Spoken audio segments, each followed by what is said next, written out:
A outra palavra que Jesus direcionou a Ananias foi que eu mostrarei, no contexto a Paulo, como ele sofrerá pelo meu nome. É nesse contexto que Paulo se transforma e agora anuncia a fé que um dia ele combateu.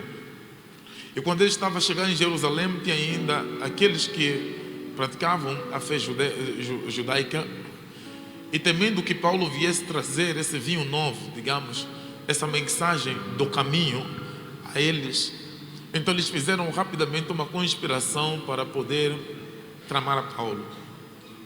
A Bíblia Sagrada diz no capítulo 20 que um homem, um profeta chamado Ágabo, quando Paulo disse que tinha intenções de ir para Jerusalém, a Bíblia diz que no meio deles Ágabo pegou um cinto que pertencia ao Paulo, não sabendo que pertencesse ao Paulo. Ele disse que o dono desse cinto enfrentará açoites e cadeias, não sabendo que se tratava de Paulo. Quando Paulo se apresentou, a Bíblia Sagrada diz que as pessoas que estavam lá de Paulo disseram para Paulo, aconselharam a Paulo, que bom seria que ele não fosse para Jerusalém. Mas Paulo, a sua resposta aquece o nosso coração. Porque ele disse para aqueles que o aconselhavam não ir, que eu não tenho prazer nenhuma na vida a não ser pregar a palavra que me foi confiada. Se tiver que acontecer alguma coisa, eu estou pronto para enfrentar aquilo que está pronto para me acontecer. E é com esta palavra que ele sai, e lá em Jerusalém, quando ele entra, ou quando ele chega, os irmãos o chamaram à parte e disseram: Paulo, a informação que nós temos é que você tem desviado as pessoas, e tenha muito cuidado. O público que você vai falar é um público judeu, portanto, tenta cumprir todos os preceitos judeus para que não haja escândalo no nosso meio. Ato que foi cumprido por Paulo. Mas embora os atos de Paulo fossem entendidos como judeus, mas a palavra de Paulo, a língua de Paulo, a pregação de Paulo distanciava-se das práticas judaizantes. E a Bíblia diz que ele vai ministrar, e enquanto ministrava, eles se levantaram para prender Paulo, ou para bater em Paulo e apedrejar Paulo. Paulo é retirado às pressas por um grupo de pessoas que tentam o proteger. E a Bíblia Sagrada diz que é nessa altura então que é colocado no meio entre fariseus e saduceus. Paulo, compreendendo que fariseus e saduceus estavam reunidos para o destruir, embora não concordassem entre eles, já que do ponto de vista teológico eles tinham diferenças. Os saduceus não creem no Espírito, não creem nos anjos, não creem na ressurreição. Os fariseus creem no Espírito, creem nos anjos e creem na ressurreição. Então, para Paulo colocar eles divididos, Paulo terá dito a eles que eu estou a ser crucificado, eu estou a ser repreendido por estar a pregar a ressurreição. Coisa que de facto ele estava a fazer, estava a pregar a ressurreição de Jesus Cristo. Mas porém, é uma ressurreição que os próprios fariseus não aceitam, embora eles creem na ressurreição. A partir daí, mais confusão Paulo arruma e ele vai ser levado para ser julgado entre os sacerdotes no Sinédrio. Quando Paulo está lá no Sinédrio, ele tenta mais uma vez fazer uma defesa a seu respeito e ele não consegue, e ele é condenado de facto a uma prisão. E a Bíblia diz que quando ele está a ser tocado, quando as pessoas estão a bater, ele faz lembrar que ele era um cidadão romano também e que não podiam bater um cidadão romano daquela maneira. É desta maneira que ele apela para o tribunal de César. Ele diz: eu quero ser julgado, mas não por judeus, eu quero ser julgado por César. A questão que vai ser feita pelo guarda é: como é que você conseguiu adquirir essa nacionalidade? Ele diz: eu adquiri por nascimento. Eu também tenho nacionalidade romana e eu quero ser julgado por César. Paulo vai ser retirado de Jerusalém, colocado num navio para ir para Roma para ser julgado. Enquanto ele estava nesse processo, Deus aparece para ele e diz para ele: Paulo, não temas, que embora eles estão a te levar para ser preso, todavia eu quero que você anuncie o evangelho lá em Roma. Eu vou aproveitar toda a mecânica da justiça deles falha para usar a meu favor. Eu vou aproveitar o facto de eles estarem te levar em Roma e vou te usar poderosamente lá em Roma para ministrar em Roma. Embora Paulo estava a ser preso, mas ele estava debaixo de uma missão. Embora ele estava com dificuldades impostas pelas circunstâncias, mas ele estava debaixo de uma instrumentalização divina. É Deus que queria que ele estivesse naquela situação. Eu no meio de um problema, mas é Deus que queria que ele estivesse no meio de problemas. É no meio de oposições, mas Deus queria que ele enfrentasse aquela oposição. O resultado daquela oposição teria muito mais impacto do que a oposição propriamente dita. E Paulo, como está a ser guiado pelo Espírito, ele não se deixa levar pelas aparências externas. E a Bíblia Sagrada diz, ele no navio, sendo levado para Roma, ele percebe que as condições climáticas não eram as melhores. E ele aconselha que seria muito bom que pernoitasse melhor em Creta, a fim de que a temperatura melhorasse, só assim é que eles fossem para a viagem. Mas quem é que vai ouvir um preso, não é mesmo? E a Bíblia Sagrada diz que ninguém deu ouvidos a Paulo. Aquele que tinha a responsabilidade de levar os presos, isto é, o centurião, decidiu ouvir tanto o comandante, isto é, o capitão, como o contramestre ou o chefe de regras.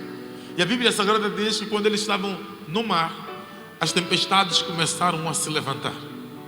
Não porque Paulo não avisou, ele avisou que tempestade se levantaria. E aqui que eu começo a entender Paulo, como ele lidou com as tempestades que ele enfrentou e como ele conseguiu transformar algumas mudanças que foram impostas na sua vida por imposição das circunstâncias em algo bom para ele. Como Paulo transitou em situações que claramente podiam resultar em morte, em vida para ele. Por exemplo, nós temos um momento em que Paulo é apedrejado até o ponto que todo mundo pensou que ele tivesse morto. E de repente, aquele que as pessoas pensaram que estava morto se levantou, recobrou energia e continuou caminhando. Por que Paulo tem essa habilidade? Paulo diz, eu fui açoitado mais do que todos, fui perseguido mais do que todos. Mas o ânimo dele também era diferente, mais do que todos. Por que Paulo tinha essa habilidade? Paulo diz, eu fui arrebatado até o terceiro céus. Vi coisas melhores que não é permitido um homem comum ver. Eu vi coisas inefáveis que não dá para explicar, diz Paulo. Não dá para falar aquilo que eu vi. Mas também ao mesmo tempo que ele era exaltado nesse nível de chegar até o terceiro céus, ele também diz, mas também me foi colocado um espinho na carne para que eu não me exaltasse pela excelência das revelações que eu recebi. É como se Deus estivesse a colocar um equilíbrio nele. Eu vou te colocar tão alto, mas vou colocar uma situação na sua vida para que você não ache que você é melhor do que toda a gente. Eu acho que toda a gente devia ter um espinho para lhe equilibrar, para conseguir compreender que por mais que você seja um instrumento, uma ferramenta de Deus, sendo usado em um alto nível, mas você é um mortal, limitado, falho, que pode cair a qualquer momento. Paulo diz, eu clamei a Deus para que removesse isso por 3 vezes. E o Senhor me disse, a minha graça te basta. Porque o meu poder, ele se aperfeiçoa na fraqueza. Enquanto você se sente fraco, eu me sinto Deus. Enquanto você se sente fraco, eu me estabeleço como Deus na sua vida. Porque você vai entender que depende de mim, que precisa de mim, que sem eu nada acontece. E é verdade. Paulo diz lá no 1 Coríntios capítulo 15, pela graça de Deus eu sou o que sou. Ele diz, eu sou o que sou, não porque eu sou sábio, não porque eu alcancei nível teológico, mas pela graça de Deus eu sou o que sou. Aliás, ele entendia muito bem da graça, porque lá em Efésios, quando ele escreve para os irmãos que estão em Éfeso, ele diz que pela graça sois salvos por intermédio da fé. E isso não vem de nenhum de nós. Não vem de obras, não vem de sabedoria, não vem da carne, para que nenhum de nós se exalte. Paulo tinha o equilíbrio, mas Paulo também sabia lidar com todos os problemas ou reveses que ele enfrentava. Porque quando nós falamos de tempestades, numa perspectiva de situações adversas que acontecem na nossa vida, inevitavelmente todos nós um dia passaremos ou estamos a passar. Todos nós enfrentaremos tempestades.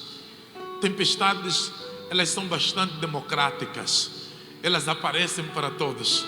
Não importa quanto recurso você tenha, vai enfrentar a tempestade. Não importa os limites de recursos que você tem, vai enfrentar a tempestade. Não importa se vem de uma família grande, vai enfrentar a tempestade. Pequena, vai enfrentar a tempestade. Bacongo vai enfrentar a tempestade. E se for do sul, também vai enfrentar a tempestade. Mestiço vai enfrentar a tempestade. Mas escuro vai enfrentar a tempestade também. Não importa também a sua nacionalidade. Se nasceu na América, se nasceu na África, vai enfrentar tempestade. E se é certo que nós vamos enfrentar tempestade, é um dado adquirido. Aquilo que nós precisamos de buscar agora é como lidar com as tempestades. Ninguém vai se ver livre de tempestade. O que nós precisamos saber é como lidar com elas. Como seres humanos precisamos compreender isso. Aquilo que nós não conseguimos vencer, vamos ter que nos adaptar a ela.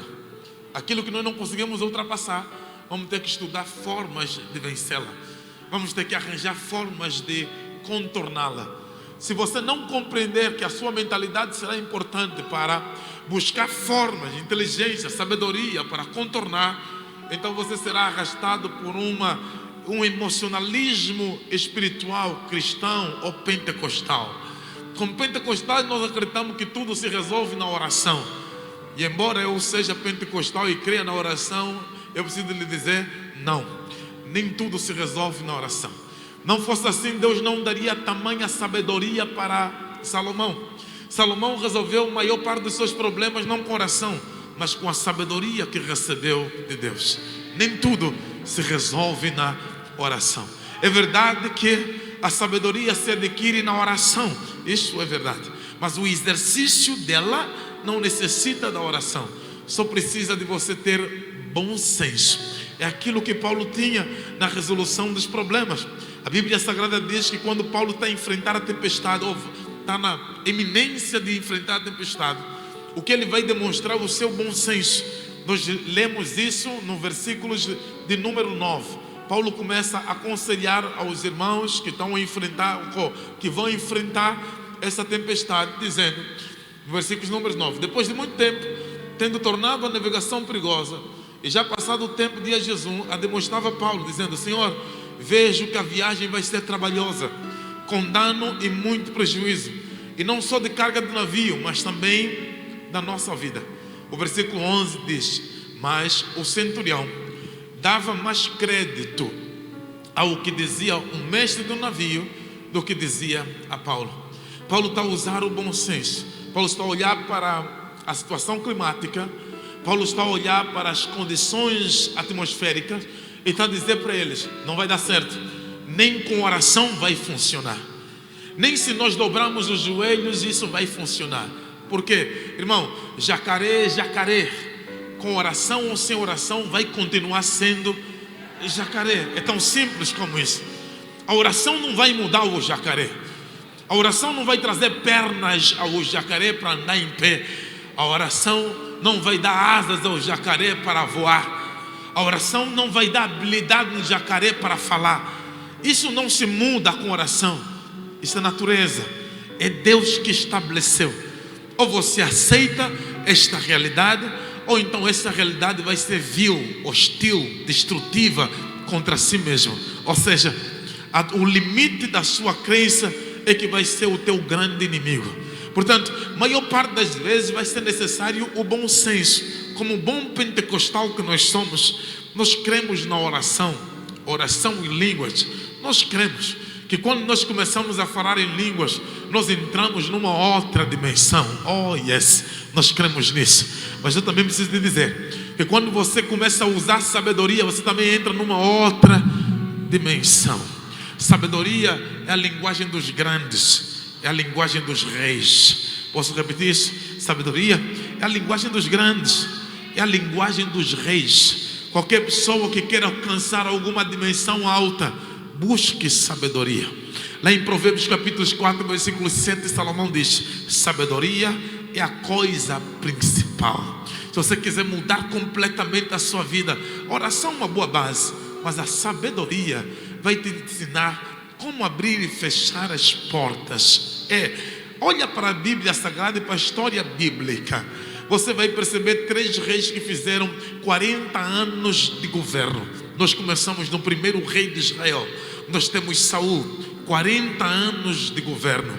o seu governo foi marcado com muitas guerras. Segundo, nós temos Davi, o segundo monarca da nação de Israel. 40 anos de governo, o seu reino foi marcado com muita guerra. Terceiro, nós temos Salomão, 40 anos de governo, o reino de Salomão foi marcado com nenhuma guerra. Saul fez muitas guerras, Davi fez muitas guerras, mas Salomão fez nenhuma guerra. E por quê? Por causa da marca de sabedoria de Salomão. Salomão tinha uma sabedoria que não lhe permitia que entrasse em guerra. Salomão tinha uma sabedoria que não lhe permitia que fizesse inimigos desnecessários. Salomão tinha uma sabedoria que lhe dava a habilidade de lidar com o adversário, com o inimigo. Salomão sabia guardar os seus intentos. Salomão sabia gerir as suas emoções, gerir as suas ansiedades. Salomão conseguia converter potencial inimigo em aliados. Isso é só com a sabedoria que é possível. Sem a sabedoria não é possível. Gente que está com dificuldade de sabedoria anda fazendo inimizade com toda a gente. Você quer ver gente que está com ausência de sabedoria? É a dificuldade que tem de relacionamento com pessoas. Gente sábia sabe lidar com as pessoas, sabe estar em ambientes, sabe estabelecer relacionamentos, sabe não ser peso nas pessoas, sabe se comunicar com as pessoas. A minha oração é essa: que o Senhor lhe dê tamanha sabedoria que inclusive seus adversários só conseguem ser nas tuas costas, na sua frente eles não conseguem ser, por causa do seu nível de sabedoria. Oh, glórias ao nome de Jesus. Aleluia. Esta aqui é a habilidade também de Paulo. Paulo está usando o bom senso. Quem usa o bom senso, quem tem sabedoria, não entra em tempestades, não entra em lutas desnecessárias. Mesmo quando alguém quer fazer luta com ele, você deixa ele lutar sozinho, se enterra sozinho, se bate sozinho, dá cabeçadas à parede você mesmo sozinhos, porque eu não serei a resposta dos teus problemas emocionais. Se você tem problema emocional, se cuida, se trata, mas não pense que eu vou reagir aos teus impulsos. Eu vim pregar para algumas pessoas que infelizmente estão a reagir aos impulsos de outras pessoas. Eu vim lhe dizer: tenha estrutura e sabedoria para lidar com a provocação adversária. Seja mais sábio do que eles, seja mais equilibrado do que eles, seja mais inteligente do que eles. Tem aqui alguém que consegue nesta manhã receber isso como uma ferramenta chave para mudar a forma de lidar com as pessoas? Aleluia. Então Paulo estava a aconselhar para não entrar na guerra. Por quê? Porque a guerra causa danos, muitas vezes irreparáveis. A guerra te faz perder. A guerra te desestrutura. E é necessário compreender que tipo de guerra dá para entrar e a guerra que não dá para entrar. Às vezes é necessário demonstrar alguma humildade só para não entrar em determinadas guerras, porque não vai compensar. É muito tempo de guerra, é muito foco na guerra. Tens que trabalhar para ir à busca de tantas armas que você podia usar para te abençoar e não para atacar outras pessoas. Faz perder muito tempo, e a tua energia não pode ser para responder gente que não consegue compreender o que Deus está fazendo na sua vida. A tua energia deve ser para construir sua vida, seu futuro, sua carreira, para causar o impacto que você necessita e no final das contas ainda esperar a vinda do nosso Senhor e Salvador Jesus Cristo e ser arrebatado para a glória do seu próprio nome. Direciona a sua energia para isso, é simples como isso. Então Paulo não quer entrar na tempestade, ele aconselha, mas ninguém quer ouvir o seu conselho. Infelizmente, não sei se você sabe, às vezes você vai enfrentar guerra que não é você que provocou, é outra pessoa que provocou, mas você vai se ver no meio da tempestade. Às vezes você está andando com gente inconsequente que te gera problemas. Quando você menos entende, já está no meio de problemas. Às vezes você lida com gente irresponsável demais e ele cria problemas para ti. Não é você que criou o problema, mas é você que vai ter que resolver o problema. Não é você que criou a dívida, mas é você que vai ter que pagar a dívida. Oh, come on, man. Eu preciso de pregar para alguém que está nessa situação. O Senhor vai te dar sabedoria apropriada para você lidar. Somebody help me preach. Porque tem momentos que dá para tirar a pessoa do barco, mas tem outros momentos que não dá para tirar do barco. Há momentos que dá para pegar o Jonas e atirar o Jonas para fora do barco. É que está nos causar problemas, vai embora. Mas tem outros momentos que não dá para tirar o problemático do barco. E quando não der para tirar o problemático do barco, o que é que tem que fazer? Usa inteligência, usa sabedoria. E com a inteligência que nós aprendemos aqui, isso aparece já como a segunda lição que eu aprendo aqui nesse texto. Não gaste a tua energia nas coisas passadas. Não gaste as tuas energias com aquilo que já faz parte do passado. Já aconteceu. Foi-se. Agora não dá mais para gastar energia com ela. Não dá mais para olhar para trás. Morreu, enterrou, acabou. Pastor, não é tão simples assim. Eu sei que não é tão simples assim, mas é necessário tomar atitude. Você não pode se enterrar com alguém que morreu. Você está em vida. Eu vou repetir isso. Você não pode se enterrar com alguém que morreu. Você está em vida. Deus tem um tempo para todos. Deus tem uma hora para todos. Se a tua hora não chegou, não antecipa a tua hora. A tua hora vai chegar um dia. Mas enquanto não chega, cuida da sua alma, cuida da sua vida, cuida da sua saúde. Busque ferramentas, busque instrumentos. Eu também já enterrei uma filha, mas eu tinha outros filhos.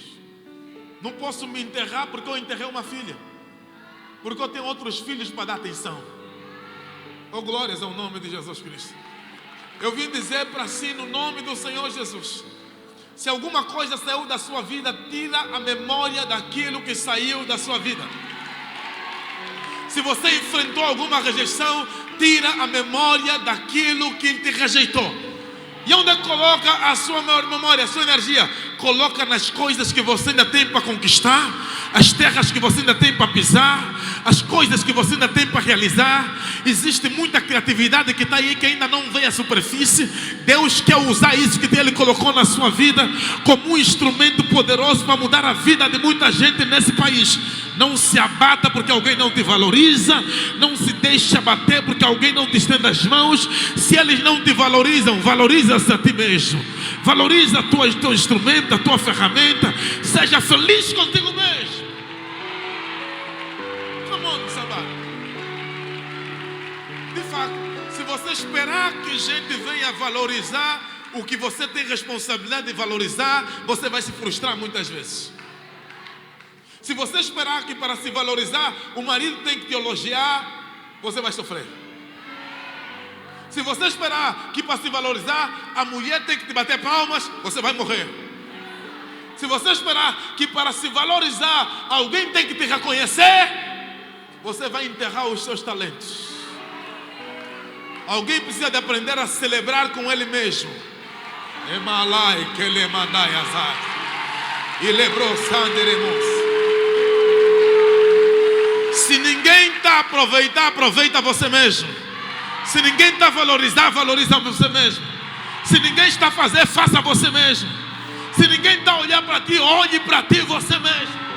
Se ninguém quer reconhecer tua ferramenta, reconheça você, reproduza você, faça você acontecer.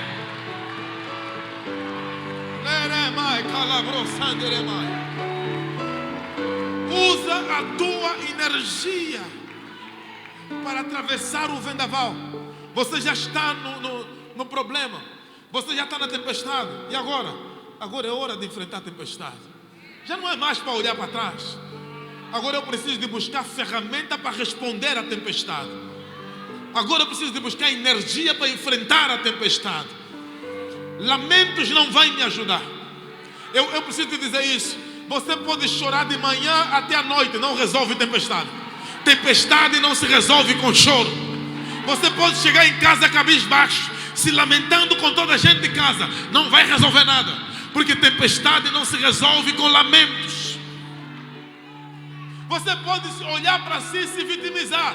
Não resolve nada. Porque não se resolve com vitimização. Aleluia. Pelo contrário, vitimização te diminui. Faz você não se olhar na perspectiva certa. Faz você desconsiderar o que você tem. Faz você deixar de olhar para a cruz. Eu preciso de dizer hoje para alguém que quem te fez mal te fez um favor.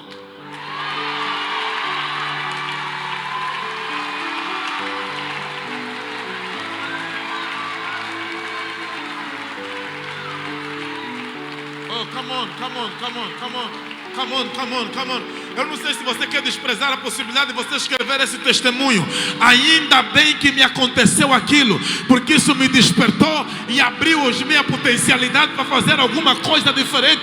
Eu vim dizer para esta igreja que tem coisas que a plataforma de início é dor.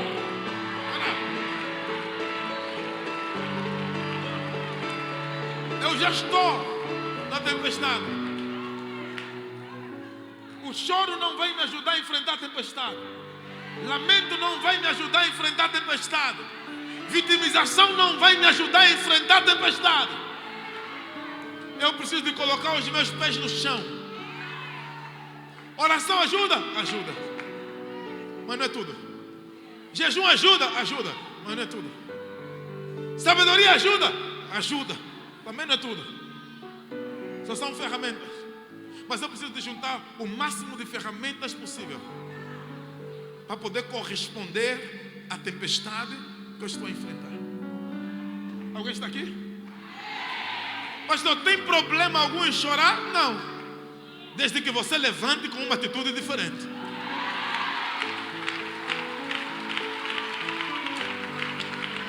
Tem problema em algum em lamentar? Não. Desde depois de você lamentar, limpa as tuas lágrimas e diga: agora é que vão me conhecer, porque eu vou me levantar decidido para mudar completamente a minha vida e a minha história. Tem aqui alguém que entende, que tem recebido neste tempo ferramentas para quebrar completamente. Eu vim dizer para alguém que Jesus manda lhe dizer que tenha muito bom ânimo.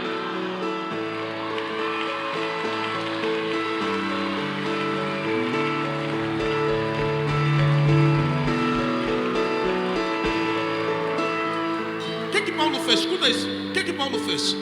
Segunda lição que eu te passei.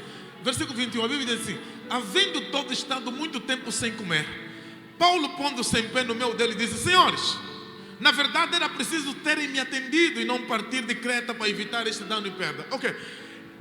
Era necessário que vocês me ouvissem, mas não me ouviram. Não quero falar mais sobre isso. Deixa eu falar o que vocês podem fazer. Versículo 22. Mas agora vos aconselho, bom ânimo. Pare, estás a gastar energia com coisa errada. Pare. Irmão, may I be honest? Posso ser honesto? Eu não consigo ter pena de quem se vitimiza.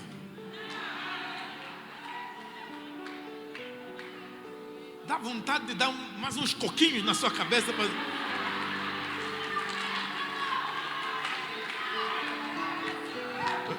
Coitado, tanto problema. Ok, nós entendemos isso,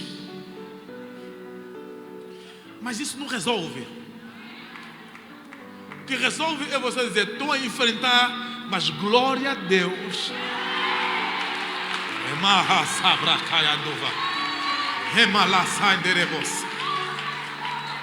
O bom ânimo é chamado exatamente por causa disso. O exercício da fé se faz com bom ânimo, não se faz desanimado, se faz com bom ânimo. Sabe quando é que a Ana engravidou? Quando o semblante dela mudou. Ela chegou no templo com a cara triste, derrotada, perdedora. Mas ela dobrou os joelhos diante do altar, clamou a Deus. Aparece o sacerdote ao lado dela e pergunta para ele: mas você já está outra vez bêbada? Irmão, eu estou tentando dizer, você precisa de aprender isso. O diabo não vai te facilitar mesmo dentro do templo. Mesmo dentro do templo vai aparecer alguém que ainda vai te colocar mais embaixo. Aí você vai dizer: eu vim na igreja pensar já que havia onde me levantar, está a aparecer mais gente que quer me derrubar. Ele não vai te facilitar mesmo. Não há facilidade. Vai vir um mensageiro do inimigo que em vez de te motivar, vai mesmo te desmotivar. Mas a reação da Ana: não, eu não bebo. Eu estou aqui em aflição de alma. Estou a clamar o meu Deus. O sacerdote ali trocou a palavra. Ficou envergonhado. Ele se envergonha quando encontra alguém com atitude. E mudam a palavra porque encontraram alguém com atitude. Agora ele mudou. Diz assim: bom, já que é isso, que seja feita de acordo à tua oração. E a irmã Ana, que compreende de autoridade espiritual, percebeu que o sacerdote, o pai na fé, declarou uma palavra profética para ela. Ela aproveita, com os joelhos dobrados, diz: Senhor, aproveitando o que ele disse, se benignamente atenderes o pedido da tua serva, e dela não te esqueceres, e deres um filho varão, todos os dias eu o entregarei nas suas mãos, e não passará navalha. Acabou a oração, a cara da Ana mudou. Eu vim dizer para alguém que está aqui: talvez você precise de uma declaração em nome do Senhor Jesus Cristo, que nesta manhã o teu clamor seja ouvido nos céus, e a resposta te persiga em nome do Senhor. Mudou o semblante. Quando ela chegou em casa, o que não funcionava, funcionou.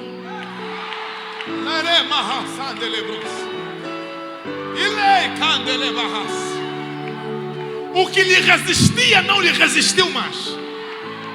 O que era impedimento já não se tornou impedimento. Eu preciso deixar isso aqui profético para alguém. Talvez essa semana você vai enfrentar coisas que na semana passada te resistiram, mas na autoridade que há no nome de Jesus Cristo, o que te resistiu ontem não te resistirá amanhã. Mudou o semblante.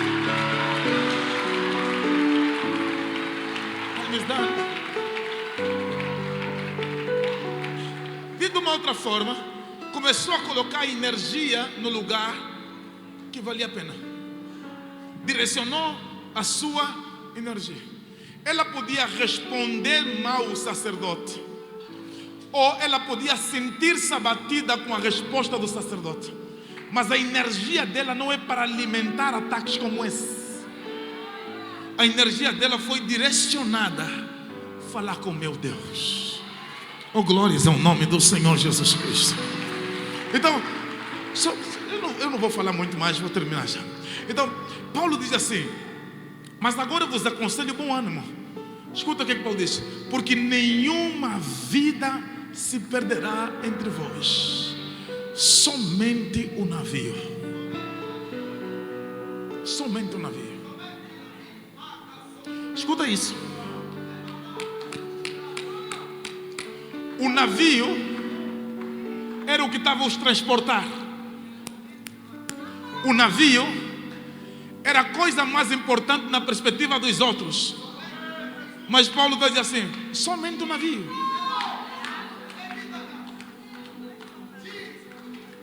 Irmão, você está valorizando o que não é para valorizar. É somente o navio. Porque em tempestades você vai perder coisas. Quando você perder, pelo amor de Deus, não valorize as coisas que você está a perder acima das pessoas. Deus visitou Paulo através de um anjo, presta atenção, não para dizer que eu vou parar a tempestade. Deus visitou para dizer: a tempestade vai continuar, o barco vai se perder, mas nenhum de vocês vai se perder. Entendeu? Eu me explico. Tem momentos que o Senhor não vai parar a tua tempestade, mas vai te confortar na tempestade. Eu não vou parar, mas eu estou contigo. Ninguém vai conseguir te tocar. Vais perder coisas à tua volta, mas eu vou te exaltar mesmo assim. Posso pregar para algumas pessoas que já perderam negócios, já perderam dinheiro, já perderam casas, já perderam carros.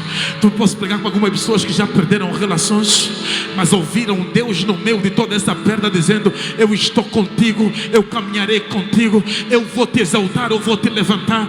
Nem sempre você vai ver Deus aparar a tempestade, mas sempre você verá Deus presente a te confortar. Nesta manhã, em nome do Senhor Jesus Cristo, se você não sair daqui com milagre, saia daqui com o conforto da palavra. Deus está contigo, Deus caminha contigo, Deus te ajuda, Deus te levanta e Ele vai te exaltar no final de tudo. Alguém exalta o nome do Senhor.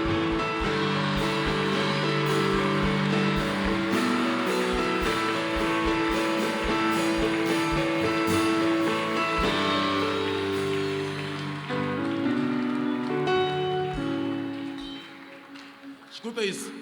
As 275 pessoas, nenhuma delas, 276 com Paulo, nenhuma delas morreu. O barco quebrou, mas eles não chegaram sem o navio, com destroços. A Bíblia diz que cada um pegou no destroço, no fragmento, nos pedaços que sobraram do navio. Eles pegaram e foi com uma tábua de salvação para chegar até a ilha.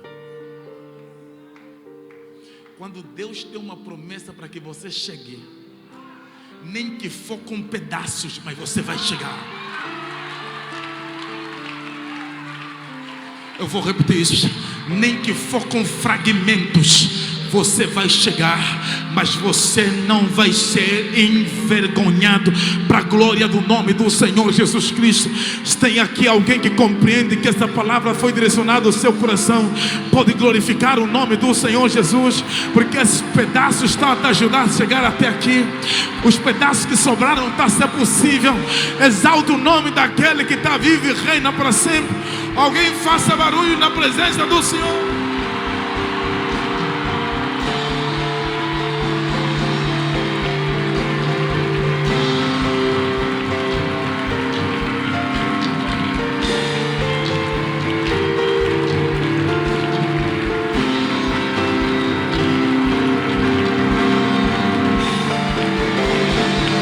A transição dói, mas vale a pena. Vou repetir: a transição dói, mas vale a pena.